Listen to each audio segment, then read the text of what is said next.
નમસ્કાર વિદ્યાર્થી મિત્રો, આજે આપણે સૂર્યગ્રહણ અને ચંદ્રગ્રહણ કોને કહેવામાં આવે છે તેના વિશે માહિતી મેળવીશું.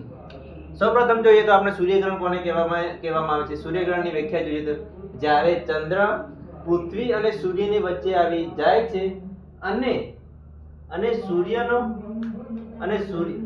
સૂર્યનો જે પ્રકાશ પૃથ્વી સુધી પહોંચતો અટકાવે છે ત્યારે સૂર્યગ્રહણ થાય છે. જોઈએ તો જો આટલે ચંદ્ર હોય,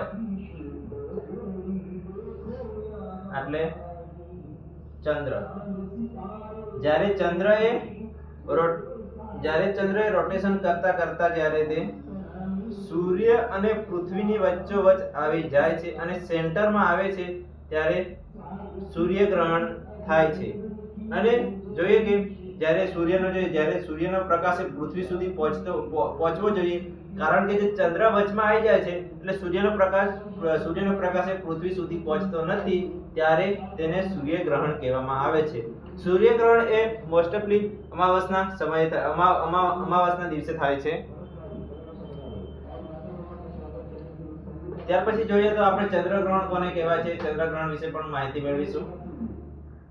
સૌપ્રથમ આપણે ચંદ્રગ્રહણની વ્યાખ્યા જોઈએ તો જ્યારે પૃથ્વી, સૂર્ય અને ચંદ્રની વચ્ચે આવી જાય છે અને પૃથ્વીની છાયા ચંદ્ર પર પડે છે ત્યારે ચંદ્રગ્રહણ થાય છે. જો આટલે ચંદ્ર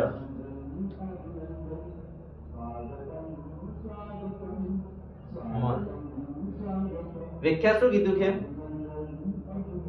સૂર્ય અને ચંદ્ર, આ સૂર્ય આ ચંદ્ર, પૃથ્વી કે આ વચ્ચોવચ્ચ સૂર્ય અને ચંદ્રની વચ્ચે પૃથ્વી આવી જાય છે ત્યારે પૃથ્વીની છાયા એ ચંદ્ર પર પડે છે ત્યારે તેને ચંદ્રગ્રહણ કહેવામાં આવે છે. જો ચંદ્ર આટલે આવે, આટલે ચંદ્ર હોય, જ્યારે ચંદ્ર એ પૃથ્વીની રોટેશન કરતા આટલે આવી જાય છે ત્યારે તેને સૂર્યગ્રહણ કહેવામાં આવે છે.